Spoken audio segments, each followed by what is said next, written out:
You ask Tiger to solve. This deals with linear equations with one unknown. The final result is x equals 5. Let's solve it step by step. Simplify the expression. Group like terms. Simplify the arithmetic. Group all constants on the right side of the equation. Add 5 to both sides. Simplify the arithmetic.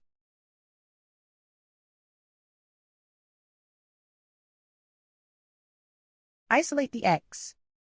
Divide both sides by 33. Simplify the fraction. Find the greatest common factor of the numerator and denominator. Factor out and cancel the greatest common factor.